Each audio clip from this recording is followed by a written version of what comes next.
predstaviť aj jednu navrhovanú legislatívnu iniciatívu, lebo aj to je úlohou parlamentu.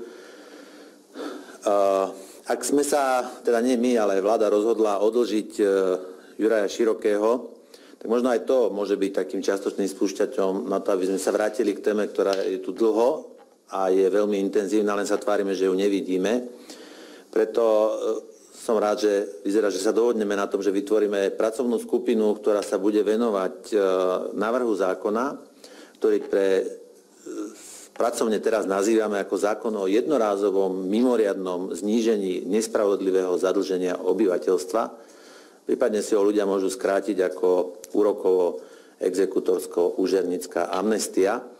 Tento návrh zákona bude pojednávať tie skutočnosti, ako pomôcť obyvateľstvu, ako pomôcť fyzickým osobám nepodnikateľom a práve po mne aj fyzickým osobám podnikajúcich na základe živnostenského oprávnenia.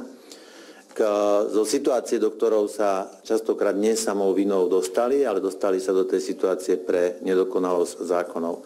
Je to na mieste, aj toto patrí do politickej agendy.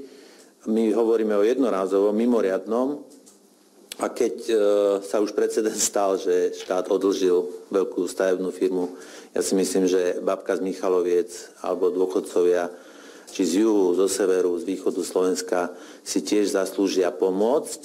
A k samotnej tej kostre bude samostatné stretnutie, predpokladám, že viaceré, kde ako to budeme chcieť uchopiť a čo bude vlastne predmetom toho, ale to len treba na úvod povedať, že určite nebude predmetom nejakého zníženia zadlženia pohľadu istiny.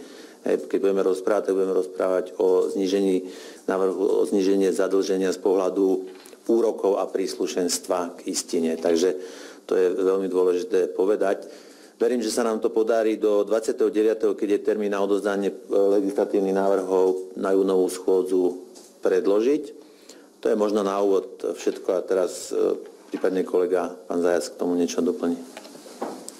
Dobrý deň. Ja by som len chcel zvýrazniť, že nám sa nejedná, aby jednotliví dlžníci nezaplatili istinu, ale o to, aby im bolo odpustené penále, pokuty, úroky, ktoré veľakrát sú také vysoké, že jednotliví dlžníci, a nabaluje sa to do takých výšok, že jednotliví dlžníci už nevládzu splácať ani tú istinu. Tak preto filozofia tohto návrhu by mala byť taká, že ak do určitej lehoty termínu jednotliví dlžníci zaplatia istinu, ktorú dlžia, tak budú im odpustené penále, pokuty a úroky. Nie je to v štátnych inštitúciách niečo úplne nové, lebo jednotlivé štátne inštitúcie ako sociálna poisťovňa alebo daňové úrady v minulosti niekoľkokrát takúto amnestiu na úroky a pokuty udelili. Takže nám by sa jednalo o to, aby to bolo zadefinované pre všetky štátne inštitúcie a aj pre napríklad nebankové subjekty, čo bude legislatívne o niečo náročnejšie, ale minimálne v tých štátnych inštitúciách by to nemal byť takýto veľký problém. V konečnom dôsledku by štát na tom mohol ešte aj zarobiť, že tí dlžníci, ktorí pre výšku úrokov a pokút nevládzu to splácať, tak by sa rozhodli zaplatiť istinu a štát by takto získal do štátnej pokladne určité prostriedky, ktoré sú inak veľmi ťažko vymáhateľné. Toľko, ďakujem zatiaľ. Ktoré politické strany sa budú s vami podieľať na tejto diskusie o tomto zákona?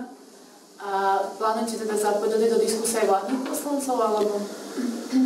Tak parlamentná politika nepustí. Pre túto chvíľu my rozprávame o tom, že tú expertnú komisiu, ktorá by mala pripraviť ten návrh, bude v zložení, a som rád, že sa teda budeme podieľať na tom spoločne, to znamená KDH, aj právny zástupca našej politickej strany. A samozrejme budeme radi, keď sa niekto pridá.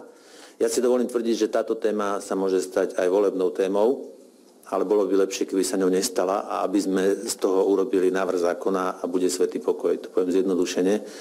A naozaj s tým sa dá ísť do volieb. Ak vláda uznala, že odlží váhostav, tak upozorňujem, že tu je milión ľudí, ktorí častokrát trpia nespravodlivosťou, ktorá bola umožnená zákonmi tejto krajiny. To znamená nespravodlivým vymáhaním naozaj takého príslušenstva, ktorý pri tej istine, ktorá bola na začiatku, nemá čo vôbec robiť. Takže je to na mieste.